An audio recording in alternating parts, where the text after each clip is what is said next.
Hello everybody, and welcome back to Steven's Fight Show. Alright, so this week there hasn't been any big boxing or MMA event, and in the next few weeks we should be getting some major big fights. However, this week, besides the PFL championships, there hasn't really been anything exciting recently. However, there is a fight that I do want to talk about, and I personally believe that this fight will be a good fight, and it's for the WBC Super Lightweight Title between Regis Prograis and Jose Zepeda. This fight isn't a big fight outside of the boxing world, like it's not a pay-per-view event that everybody would be excited for. However, as a boxing fan, I am a fan of this fight, and for other boxing fans out there who are excited for this fight, I think this would be a good video for me to not only state my opinion, but my prediction and what I think is going to go down in the fight, and for everybody else to voice their opinion as well. So Regis Prograis will finally get his shot at the WBC title against Jose Zepeda, and I'm saying finally for a reason, because Regis, he deserves this. Ever since Josh Taylor became the undisputed super lightweight champ, Regis has been competing and taking mandatory fights to work his way back into the title picture. He's beat and finished his last 3 opponents that are decent guys like Ivan Redkach and Tyrone Mckenna. And Josh Taylor, he is the former undisputed champion, but has since then vacated the WBC and the WBA titles. However, despite that happening, somehow Regis never got called up to fight for any of these belts at all. And it's weird because he's taking on mandatory challenges and still wasn't in line to fight for the title. Like literally, if it wasn't for Jose Ramirez pulling out of this fight, which was supposed to be the original bout between Jose Ramirez versus Jose Zepeda, if Ramirez didn't pull out of this fight, then Regis would still have to wait for a shot, which is mental. And this is a golden opportunity for Regis to show that he's still one of the best fighters at 140 pounds. And especially because you have guys from weight classes below that are coming up in weight like Tank and Ryan, who are trying to make their mark as they go up. And as a former champion, Regis, he is still one of the most skilled fighters at super lightweight, and for him to get this opportunity back, it's just great to see, especially after him losing a close fight to Josh Taylor. And in his last few fights, he's looked good, especially in his last fight against Tyrone Mckenna. In that fight, Regis looked very calm and nonchalant in that fight, and in my opinion, it was one of the main reasons why he looked so good in that fight. People say that being relaxed is one of the most important things in fighting, and Regis, he displayed a good bit of that. He was employing the jab very well in that fight, the timing of the jab was great, and throughout most of the fight, he didn't even jab to really land. He was more so touching with his jab to find his distance and keep his opponent occupied. And when the opportunity was there, he was landing flush, clean jabs. He was also setting up the overhand left beautifully behind the jab. The shot selection was also phenomenal. The uppercuts, the right hook, and the left hand were landing effortlessly. He was also putting powerful combinations together, all while being defensively responsible. In that fight, he didn't take too much damage at all. And yes, you can make a case that his opponent didn't really offer much,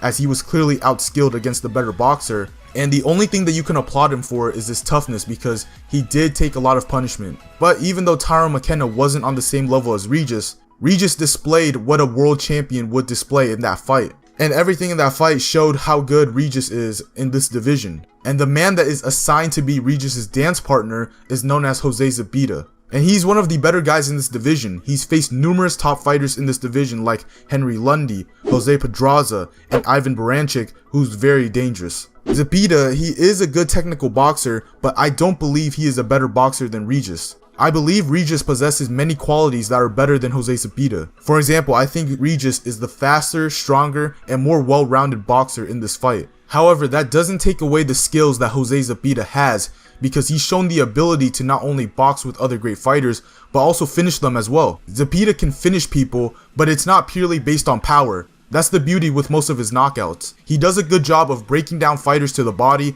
and throwing punches with great precision, and he also has good fight IQ as well. For example, in his fight against Ivan Baranchyk, which was known to be the fight of the year in 2020, it was an absolute scrap from the very beginning. However, even though it was a war between both guys, Zepeda did well to keep his composure and remind himself that he was in a boxing match and not a street fight. For those of you that don't know or don't remember, in that fight, Ivan Baranchyk was landing bombs on Jose Zepeda, and Zepeda was also landing a couple shots of his own, and they both scored like 3 knockdowns each, which was crazy. But however, Zepeda was the one who was able to come out on top for a reason. Baranchyk, he was throwing bombs at Zepeda without any type of setup at all, and it leads to him overcommitting and being off balance. And doing that, it naturally causes Baranchyk to run into counters by Zepeda. Zepeda understands that 12 rounds is a long time. he needs to pace himself to the point where he can maintain himself till the final bell. He was attacking the body very well, which slows down the legs and the momentum from Baranchyk, and he was countering beautifully and accurately when taking a half step back. When he would counter, he would take one half step back to pull,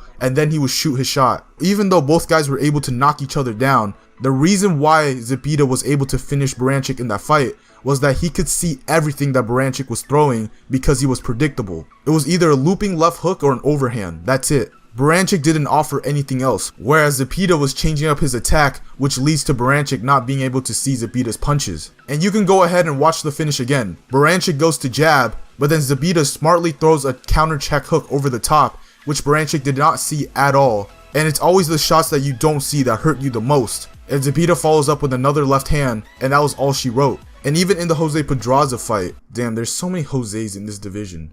You got Ramirez, Zepeda, and Pedraza.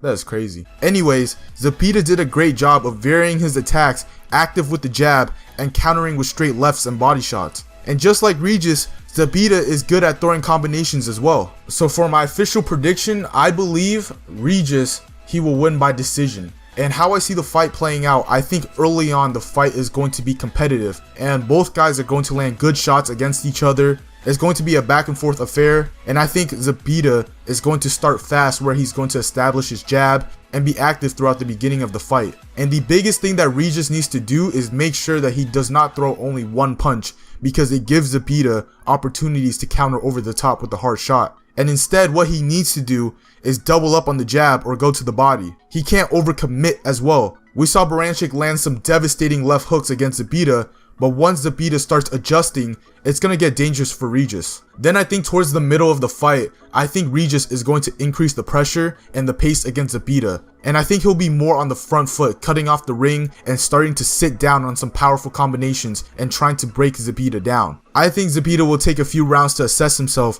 and regain his energy right back, and he'll probably be a little bit more inactive in these rounds, and this is where Regis will start working. And when it gets towards the championship rounds, I think Zepeda will start to be really active with his punches, where he'll start throwing volume. However, I think Regis is going to be able to weather the storm and pace himself in certain moments of the fight, and in return, there will be moments where he'll land big shots that back Zepeda up, and that's where I can see Regis attacking the body and Zepeda will start to fade. Overall, I think Regis will win a unanimous decision where he'll win 8 out of the 12 rounds. So in total, he'll win a 116 to 112, anywhere in that range. And I think it's going to be a great and competitive fight where both men will test each other's skill and will to win the fight. The only way I can see Regis stopping Zepeda is if Zepeda starts to play fire with fire. And we've seen him trade blow for blow with many fighters, and when that happens, he's there to be hit. And the power advantage goes to Regis in my opinion, even though Zepeda can crack a hard shot. And for Regis, he needs to be active, but he also needs to pace himself correctly. He's going up against a very good boxer who's conditioned